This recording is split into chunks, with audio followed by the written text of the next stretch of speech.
What's up, everyone? Welcome back to the channel, and today we're going to be fixing up a DC Multiverse figure. Right here in front of me I have the Justice League Task Force Superman, and when this wave was announced there was a lot of mixed reaction because it was kind of like a very mind's eye look for Batman, Superman, Flash, Aquaman, except they wanted it to be accurate. Mcfarlane wanted to be accurate to the 90s video game, and that's why we got this weird digitized kind of cell shading here on the figure. And a lot of people are mixed on this. Some people love it, some people absolutely hate it. But what I want to do is I want to remove all that so we can have a, well, I'm not going to say classic Superman, but a, like me as a 90s kid, mind's eye Superman. And part of that is because this is such a good body for Superman. When really there's been a lot of people have been on a quest to kind of make the perfect Superman, because Mcfarlane just hadn't quite given that to us. Here's the Action Comics 1000, the re-release, Platinum Edition. And when the first release of this came out, it was a very good looking Superman aesthetically, but he just, as the line went on, he just wasn't as big as he needed to be. He was much smaller than a lot of the Batman and just all the other figures. Whereas this body, which has only been used, I think, on like the Crisis on Infinite Earths, Earth 2 Superman, I think. That might be the only other Superman that's used this body. And so it's a very good body that's big for, big and bulky for Superman. I think a lot of people want this to look like this without the, the digitized cell shading. Because when we compare him to the Christopher Reeve Batman, Christopher Reeve Superman, he stacks up very well. Whereas this guy, he looks good. People complain about the single jointed elbows, but aesthetically he looks good. He's just a lot smaller than a lot of other DC Multiverse figures. So what we're gonna do is we're gonna break out the acetone and the Q-tips, and we're gonna remove all this digitized cell shading, if this paint job. We're gonna remove all of it. And what I ended up doing is I had some fodder parts I picked up off eBay, and one of the figures was the torso to the Darkseid War Lex Luthor that has a Superman emblem on it. So I cut that out and primed it and got it ready for paint, and then I painted it. So here's gonna be our new Superman logo to go on top of this digitized version. So we're not gonna try to correct any paint work there on that. We have this guy ready to go to stick on there. Now it's not anything super special. If you look really close, paint work isn't perfect. I just used, just the Walmart paints that I thinned up just a little bit to be able to stick on there the best I could. But I think that'll be sufficient for this Superman. Plus, the yellow I used in that logo, I can come back and touch up on the belt here. But that's basically today's project. I want to do it with the entire wave, Batman, Flash, Aquaman as well. Those figures were on pre-order and just hadn't come in yet, but I do have the Superman, so I'm going to go ahead and do the Superman. And maybe in the future, I might do a head swap, figure out how to get the mind's eye of Superman and not necessarily 90s mullet Superman. But today, we're going to remove all the cell shading, we're going to add the Superman logo on it, and see how he looks after that. So let's jump into it. So basically today's tools are just going to be this nail polish remover, acetone. This is what I have always used to remove paint off figures. Now you have to be careful because you don't want to overdo it and damage the plastic, but the plastic Mcfarlane uses on their figures is kind of like the rubbery kind of plastic, and it works really well. The real hard plastic on figures, I don't know what that one's called. Sometimes that causes trouble, but we got the nail polish remover, we got a stack of Q-tips, and I probably won't show the entire process on camera, but I'll just give a few shots here and there to kind of give an idea of how this is going to work. All right, we're just gonna start with this thigh just to see how well this comes off. I put a little bit of the nail polish remover in the cap, get a little bit here on the Q-tip, and we're just gonna wipe it away. As you can see, it's coming right off. Yeah, so this shouldn't be too difficult of a process. Now as I go, I gotta make sure, kind of, get the excess off so it doesn't eat into the plastic. But yeah, that's basically how this whole process is gonna go. We're just gonna slowly remove all that. And let's give a test. Let's give a test wipe here on the red of the boots. See how that looks.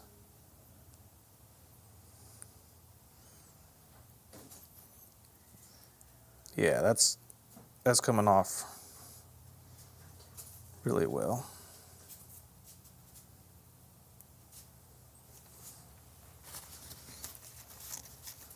Yeah, so that's the process. That's what we're gonna do. So I'm just gonna we're gonna fast forward here because I don't necessarily want to hold the figure here in front of the camera and do all this. I want to bring it closer to me. So we're just gonna jump forward in time and see what it looks like with all that removed.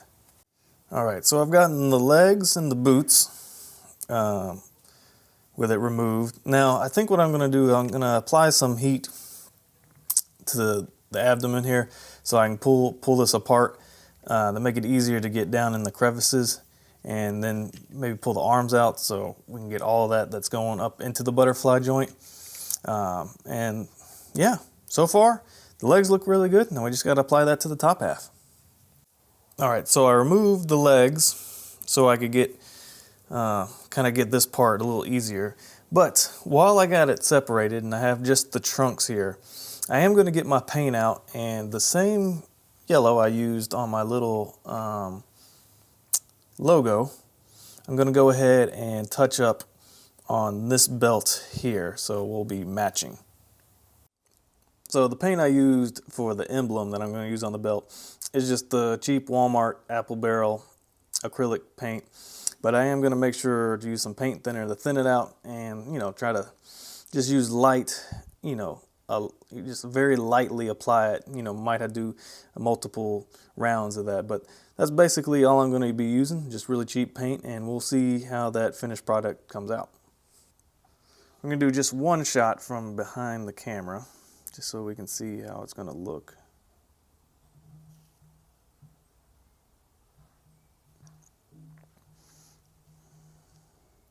So these jellos aren't quite the same.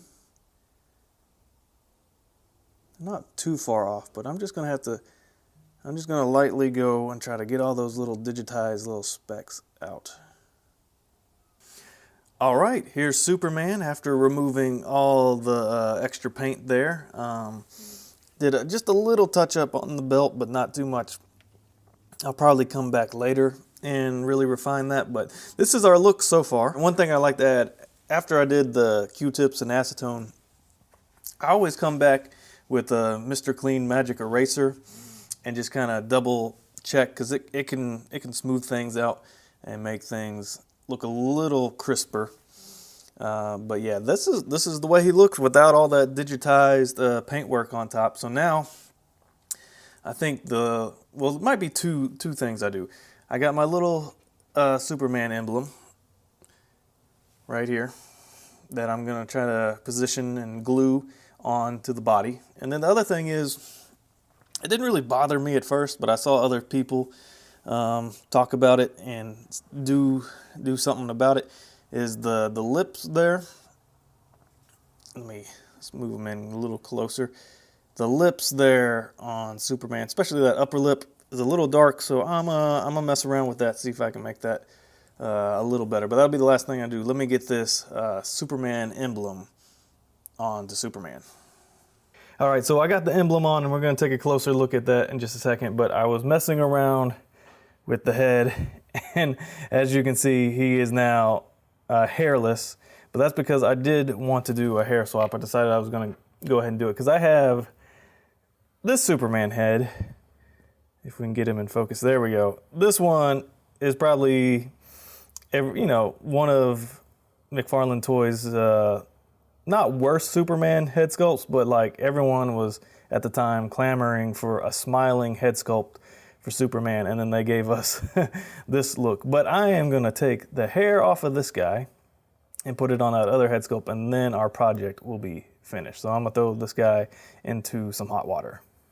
All right, so as I was heating up that head to do the hair swap, I kind of made somewhat of a discovery, and I just want to see if y'all agree with me on this. So the head got really soft and malleable, and so I ended up just kind of squeezing his jaw together, and I kind of feel like that works a lot better than how the face was before.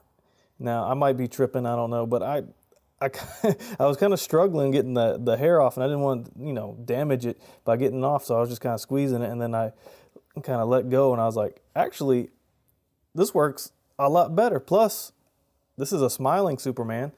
Now, let's bring in the old head. Now, I did, felt like I kind of, as I was trying to fix the lips, kind of messed things up, and kind of, I was like, let me use the acetone again, but it took way too much acetone to get the lips color off, and it kind of felt like I was damaging the skin a bit, so I came back in with some paint, decided to do like a little bit of a 5 o'clock shadow.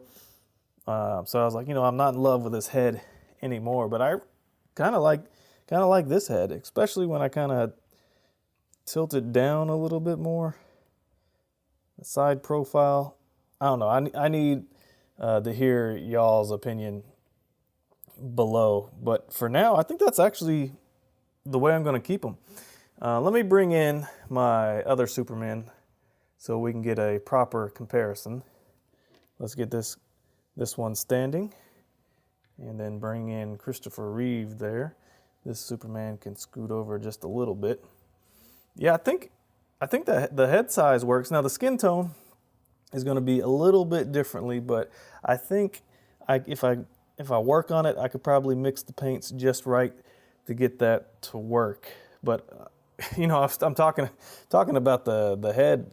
I kind of forgot to even talk about. Oops, sorry, Superman. I kind of forgot to talk about the emblem that I put on. So in the process of putting the emblem on, I kind of scuffed it up a little bit, so I might need to come back and retouch up the paint job, because when I first put it on, it was just way too thick. And as you can see, I mean, it's a pretty thick emblem on there, but it was just a little too thick, so I just had to keep like cutting excess off the back until I got it to fit. And then it was thin enough to be flexible enough to have that bit of a curvature to fit over his chest. Now, it might be a hair too big. That might be my only complaint here. So it might be a tad bit too big, but I think it works. I do think if I ever do this custom again, I probably would just go with a decal for the S logo, but I do prefer, like when we look at this one, I kind of do prefer a raised emblem more than just a flat decal emblem, but that is what we're going with for this Superman, and I like it. Now, another thing I did off screen is I came back in with a matte coat along the blue and the red, just to kind of hopefully kind of even out the colors a little bit. But I'm very happy with this Superman I have. It's not exactly what I was expecting when I started this project, but I'm very pleased with it now. And so this is, for now, of course, Todd McFarlane might release a definitive Superman in the next couple of months, and I might be like, you know what, that's Superman for the shelf. But for now, for my mind's eye, this is the way Superman looks. Now, there's a few things I can go back afterwards to make this a more perfected custom, so to speak. I think I probably, I don't know if I should go back and try to match the neck skin tone with the head, or try to match the head with the neck. We'll kind of play around with that, but I do need to come back, touch up a little bit of paint scuffing there on the emblem, which under the bright light you probably can't even tell. I need to go back and really finish up the yellow. I just kind of did little specks and spots here to kind of get rid of that digitized look, but I could go back and really fix that. But for now, this is my Superman. So I'm really happy with it. But of course, I want to know what y'all think about it. That, to me, when I post stuff on YouTube, I love to hear everyone's feedback. So please comment below, whether it's positive, or if it's constructive criticism, or maybe ideas on how you would do things differently. I love to hear that in the comments below, so sound off. Also, just thank y'all for the support and the likes and the comments and the new subscribers here on my channel. I just want you to know that I want this channel to be a safe place, a fun place for us collectors to share our action figure tips and tricks and our displays. But also, if you got something going on in your life and you just need someone to pray for you, just, hey, leave a prayer request in the comments below. I read every comment, try to respond to all of them, so I'll be there to listen to you. But guys, thank you again for checking out this video. This is my first Mcfarlane Toys DC Multiverse video, and I think I'll probably do a few more coming up, but I'm just really excited to have a Superman for my shelf. So thank y'all again, and I'll see y'all next time.